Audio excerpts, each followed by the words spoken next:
You know, when you've been doing Raw reviews as long as I have, your boy Deluxe Man, or just wrestling videos in general, through all the crap I've watched during my tenure here on YouTube, through all the terrible Raws, terrible pay per views, terrible shows, bad moments, all the rants that I've dealt with, you would think after some time I would become numb to it. I would become used to it. And, after some time, become just a little bit jaded. Just a little bit. You know, it would get to a point with me, at least. I can just come up here and just go, you know what? Guys, that's just how things are. This is how the business is. This is how things are going to be. Especially with WWE. That's just how it is, guys. Yeah, this show sucked, but, at least these guys got paid. At least they're going to go home and feed their families. Hey, man, fans are still watching. They're still in business. The wrestling business is still alive and all that jazz. You would think at some point your boy Deluxe Man would become just another jaded wrestling fan. Just happy it's alive. I don't know, man. I'm different. I am just a different kind of breed. Because even now, after watching this episode of Raw, which sucked, it was a terrible episode. You didn't watch, but you read the title, but you watched it. I'm going to assume y'all watching this review watched the same episode that I did, and you sat through that cesspool of crap with only two good things, which was the Divas, well, Charlotte and Becky Lynch, that portion of the Divas, and then the ending. That's it. The rest of the 3-hour episode of Raw was garbage. Absolute garbage.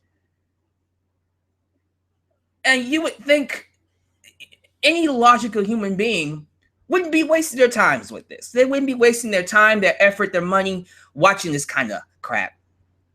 They would be, spending time doing something they like, something they enjoy. But here I am, giving you a Raw review for a company that really doesn't care about the quality of their show. At least for Raw.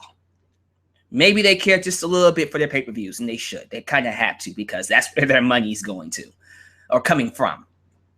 So, I don't know, man. It just feels like not much is going to change. I was kind of hoping going into 2016 that things are going to start changing. We're going to get some new things. These are going to start improving. No, it isn't improving. It's still the same old crap. And it's disappointing. It really is. I came out of this show less excited about Royal Rumble. That's not good. I should come out of this show going, man, I can't wait to see who's going to win. No, I came out going, well, there's only a few people who can win this. Honestly, too. You know who it is. Roman freaking Reigns and Brock Lesnar. Because WWE isn't going to build anybody else up. Yeah, we got one guy built up at the end. But I'm sorry, with all the crap they've done with Bray Wyatt and the Wyatt family, I don't even think that's good enough to make me go, oh, definitely he's going to win. So I'm sorry if I'm a Debbie Downer. I'm sorry if I'm going to kill your excitement for the Royal Rumble ahead of time. If I am, do yourself a favor and just turn me off. Go watch someone else who's more excited. Go watch someone who will give you a more, I guess, objective, less negative opinion on Royal Rumble, on WrestleMania. Someone who actually is excited. Someone who actually can pull some good out of this crap. Because I'm at the point now where I just can't. You want to know why I can't? Because I care too much. Because I actually want the WWE to be good. And that is your boy, Deluxe Man, in a nutshell. Deluxe Man cares too much. But here I am, doing what you guys subscribe to me to do, giving you a Raw review.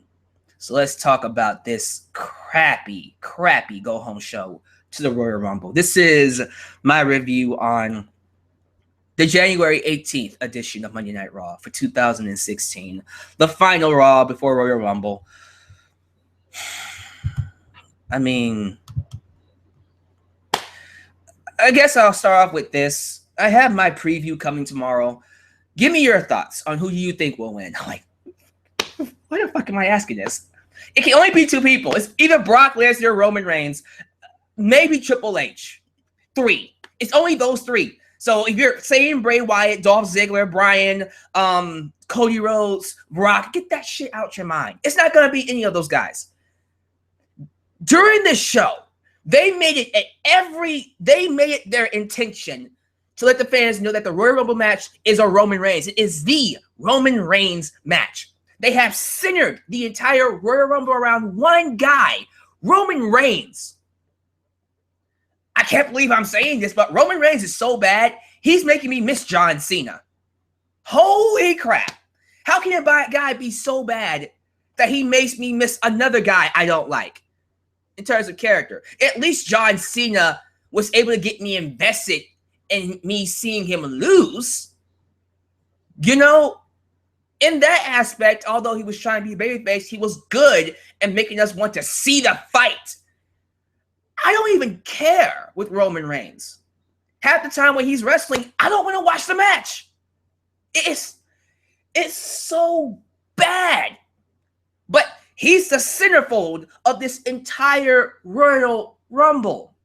They hadn't even taken the time to make anyone else look viable. Anyone else. No promos, no hype, no reasons, nothing. Nothing. It's just Reigns and Lesnar. And they wonder why they can't draw people to care about their shows. Why people are not watching. I don't know what else to tell you guys. But just give me your thoughts down below on who you want to win. Let's go with that. Let's be a little bit more optimistic. Let's be fun. Let's make it positive. Who do you want to win? So let's do this. Who do you want to win? Who do you think will win? Fair enough. Let's go with that. And of course, the answer is, let me turn this down. I don't even think you can hear it, but just in case you can. Just in case, you know, we end up talking about this for my preview tomorrow. I just want to get your thoughts anyways. Because tomorrow I'll give you my full preview and thoughts on who do I think will win. Moving on, let's just talk about... Let me talk about the good stuff. Let me talk about the positives and then spend the entire rest of the review talking about the negatives. So those who just want a good, positive review can just turn off the video. But here you go. I loved what they did with Becky Lynch and Charlotte on this show. I thought that was excellent. I thought it was good. I love seeing, you know, Becky Lynch. First off, she had a match against Tamina. And the match was okay. It was decent. You know, that was fine. But after she beat Tamina with her disarmor finisher, she goes on to have a promo where she calls out Charlotte, who is sitting ringside. And she tells Charlotte that she's coming after her belt. You know, do you accept my challenge? And Charlotte, being the spoiled brat, you know, high and mighty queen of the Divas division because her father made her feel that way. Remember, she's manipulated by her father.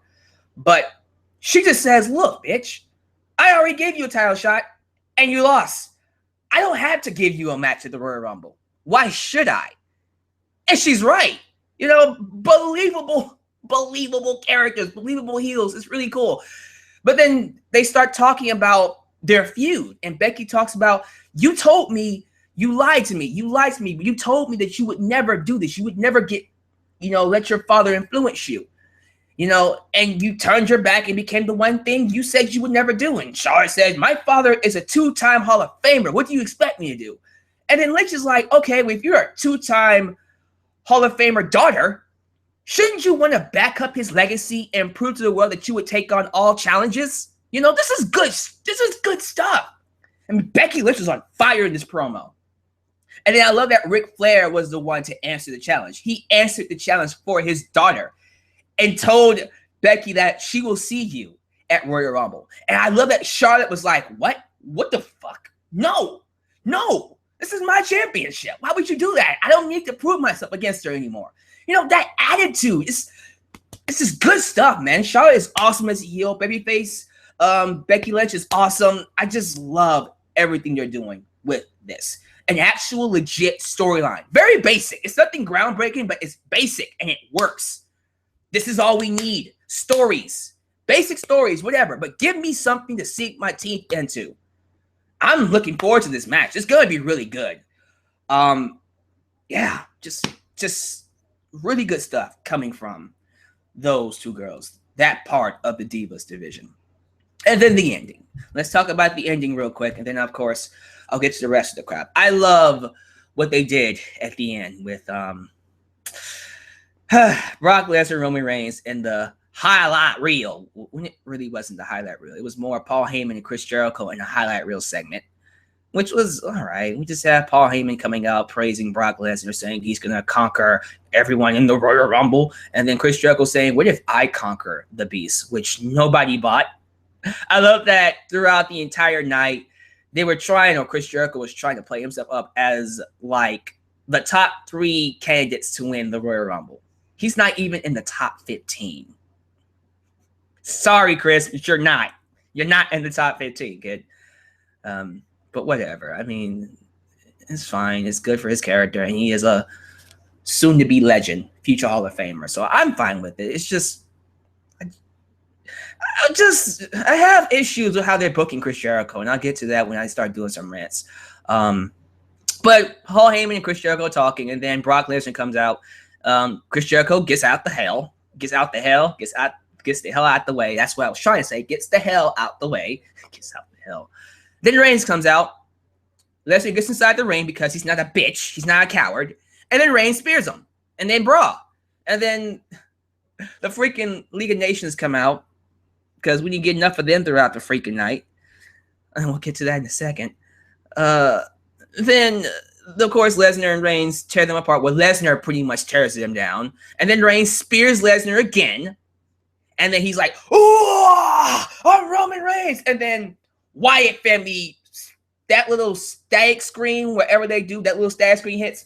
Wyatt family, lights go out, they come out, and they wipe out both Reigns and Lesnar. I was like, yes, so awesome. That's how it's supposed to be done.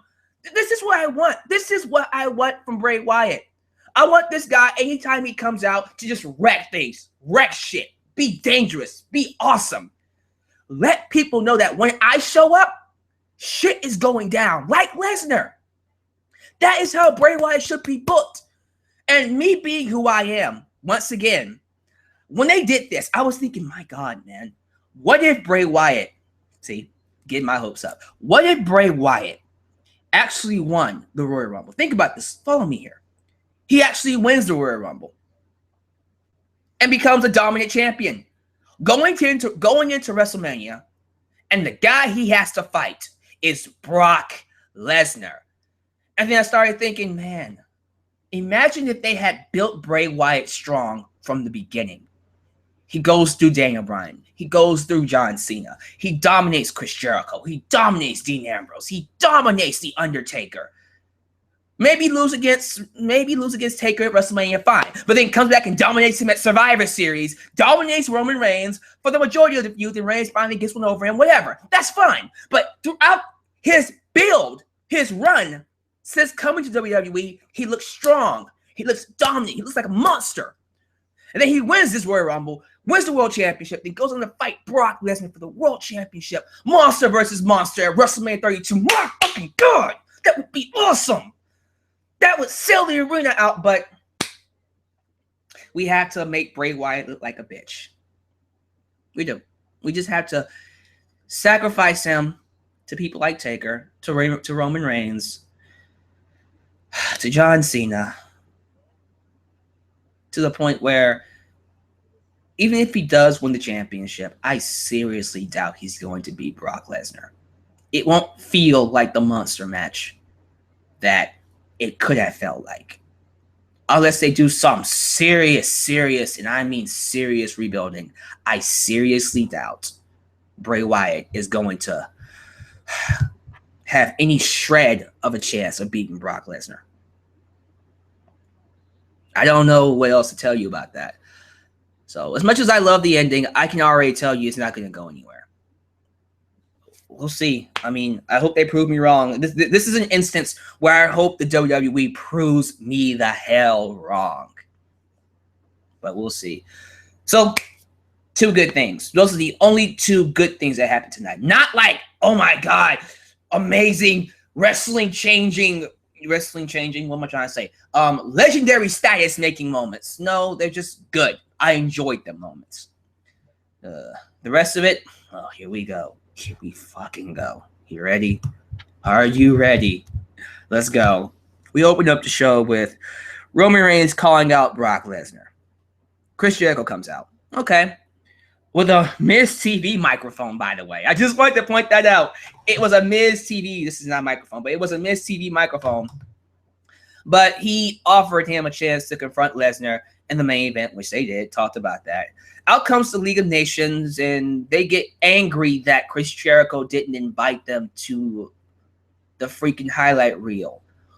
Why do they need to be invited? Like, seriously, now looking back on it, it made no sense. It made even less sense than it did before. God, what was the point of going out there getting angry and fighting about not being invited when you could just do what you did anyways? Just interfere. Whatever. Chris Jericho rips him on the microphone, says Sheamus looks stupid, and then Rusev and Dario and Wade Barrett, they all start talking. I don't think Wade Barrett talked. I don't remember. They just start talking, and then it just goes on and on and on and on. It keeps going and it keeps going. And then I'm just like, okay, can we wrap this up? This is going a little too long. And then, for some reason, Roman Reigns says he wants to fight Rusev, and Chris Jericho makes the match. Let me say that again. Chris Jericho, who is not the general manager of Raw, has no power or any authority to make that match, made a match between Rusev and Roman Reigns, and then made himself the special guest referee.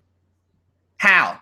Well, what's the point of having a structure, of having a COO and a CEO and a boss that does that when the wrestlers can just say, hey, this is the match we're having? What's the point of having a structure? What's the point of the world you created? The reason why we do world building, guys, in the story is to make rules. And apparently WWE says, fuck your rules. Who cares? And I know some of you are going to say, well, it was addressed. I'll get to that in a second, because that makes me even more angry. Okay, the match happens. Roman Reigns versus Rusev is going on. It's a boring match. I don't care. It's just, I've seen it too many times already. So to me, it just doesn't impress me. After seeing it like 10,000 times up to this point, it's like I've seen all Rusev and Roman Reigns matches. I don't care about seeing it anymore. But Chris Jericho then proceeds to kick out all the League of Nations from the ring after they had pretty much interfered in the match in the middle of it. Okay, Chris Jericho, if you had the power to make yourself the referee and make the match, why didn't you just ban? You know, you apparently can make the match. I'm pretty sure you can have the power to ban them from ringside. Like, why didn't you ban them from ringside when the match started, when you were the referee? Like, why didn't you let the match go on before banning them? Why didn't you just ban them? I just, doesn't make any sense. Why did you wait until they interfered to ban them? And then after the match, after Roman Reigns beats Rusev, shocker, we go backstage. Chris Jericho meets Stephanie. Stephanie confronts Chris Jericho and then tells him, you don't have the power to make that match. You never did. Why would you do that? Don't embarrass me like that. Why would you wait until after the match was done to say something? Why did she even... How did this get past Vince McMahon? How did this get past anybody in charge? This makes no sense. Why would Stephanie McMahon, the character, allow this match to go on if Chris Jericho didn't have the power? Why didn't she go out there immediately and stop him? Or at least, I mean, there was a commercial break, for Christ's sake. At least in the middle of the match, go out. This match isn't happening. You don't have that power. Who the hell are you? And then if she came out and made the match, it'd be different. It wouldn't be, especially as referee Chris Jericho, but it just made no sense whatsoever. At this point, I'm just like, the people writing this show don't understand the very basic fundamentals of storytelling, of writing a show, of TV producing. How did we get here with WWE? Like, seriously, how did this company get to this point? Made no sense. No sense whatsoever. And that was the first 35 minutes. All of that was the first 35 minutes. If you didn't turn off the show by then, I'm sorry. And then we got Natalya versus Brie Bella. Yes, Natalya is back. Guess who also came back? Paige. Natalya was accompanied by Paige to the ring. Let me tell you why this makes no sense. Last I checked, wasn't Paige the bitch that attacked Natalya last year and put her on the shelf? Wasn't she? I thought that's... This doesn't make any... This is stupid. It really is. This is dumb. Natalya comes back. She beats Brie Bella in 2 minutes. She's now friends with Paige again because of Total Divas. That's why. This match was supposed to be made to preview Total Divas. Which is... Why are we previewing a show that's a reality TV show? You don't need to do that. Just have a commercial for Total Divas. Don't use your show to promote a different show. You're supposed to be using Total Divas to promote Raw.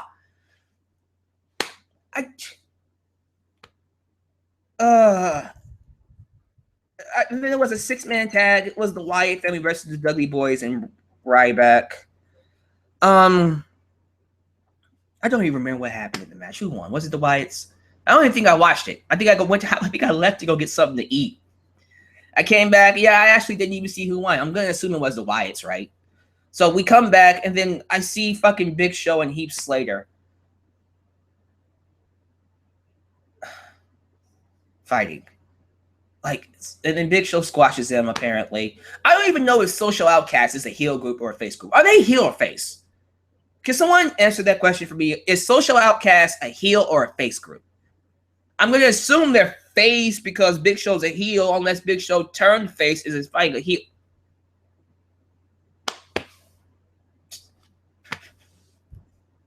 I'm just going to move on. Oh, this fucking segment. We got a fucking Royal Rumble wheel or some shit. It was a segment to decide who was the number one contender, number one entrant into the Royal Rumble match. We have Vince McMahon and Stephanie outside, and they're spinning a basket full of those Royal Rumble number balls and something like that. They pull one out, open it, Roman Reigns. They pull another one out, open it, Roman Reigns. They pull the alligators, Roman Reigns. We got the point. They pretty much rigged it to just... They rigged it for Roman Reigns. It was...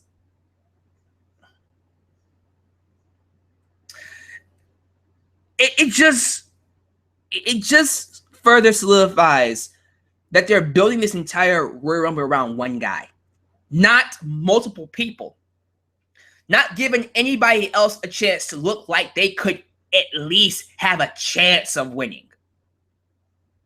It's just Roman Reigns, and he's entering at number one.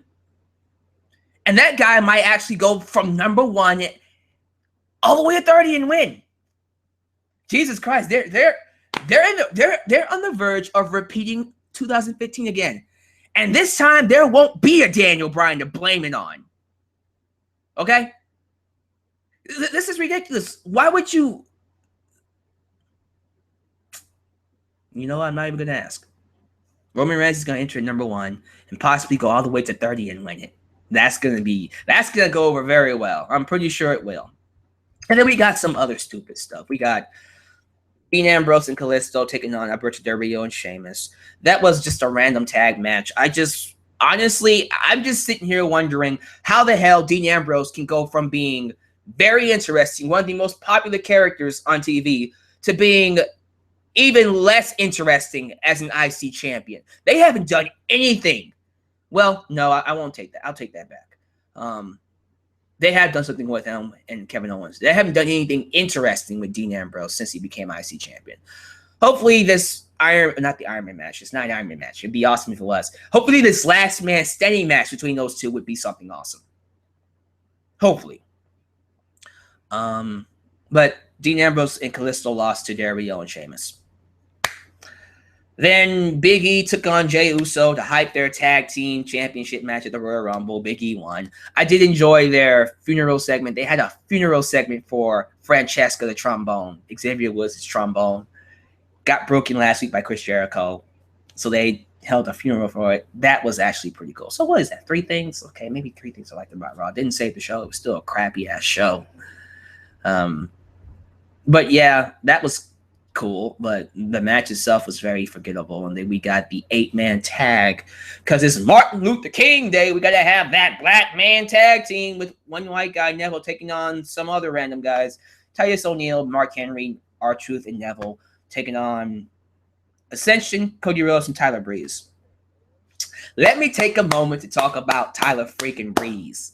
Let's talk about this monstrosity. Tell me why Tyler Breeze, who was awesome on NXT, spent years, 5 years down in developmental.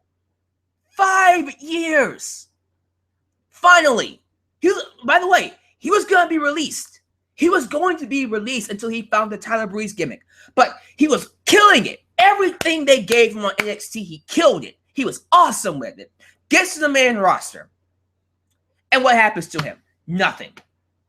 Nothing. He's just another guy on the main roster. One of the standout talents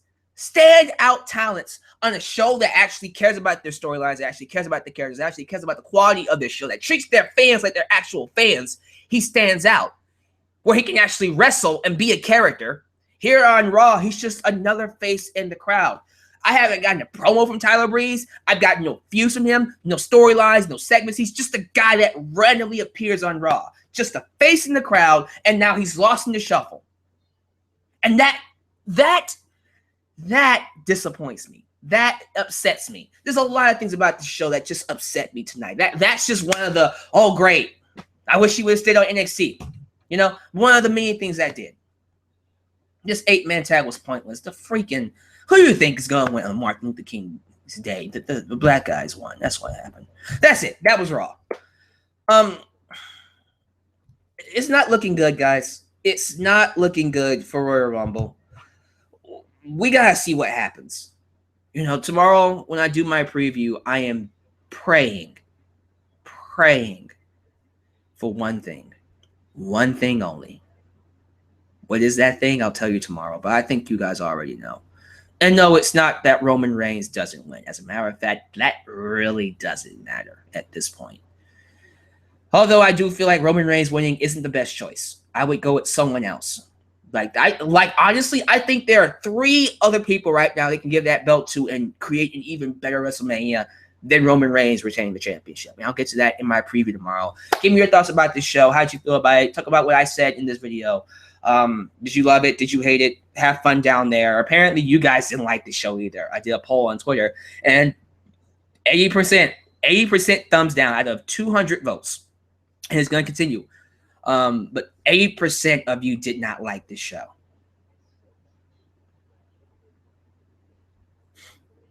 Man, let's see what happens, man. Whatever the case is, here I am. Going to be right there talking about it because I'm crazy like that. You know, I'm crazy like that, guys. I have so much hope. I have so much... I want this company to be good. I want WWE to showcase what it really can be. It isn't the fact that I want the WWE to fail, that I want it to go out of business. I want the WWE to be good, but I want it to be as good as it can be. What they're giving us is nowhere near what it can give us. But they have to want to create new stars and stop focusing their show around 1 or 2 people. In this case, Lesnar and Reigns. Because, guys, those are the guys that they have built up to win the Royal Rumble. And then some of Bray Wyatt. So 3 people. Let's see what happens. With that said, guys, thank you for watching. See you tomorrow for my preview. See you this Sunday for the Royal Rumble review and whatever else happens. Subscribe, like me on Facebook, follow me on Twitter, donate to my Patreon. Guys, you have a good day. Hopefully, the next video will be a little bit more positive. But this is your boy, Alyx, man, signing off. Peace.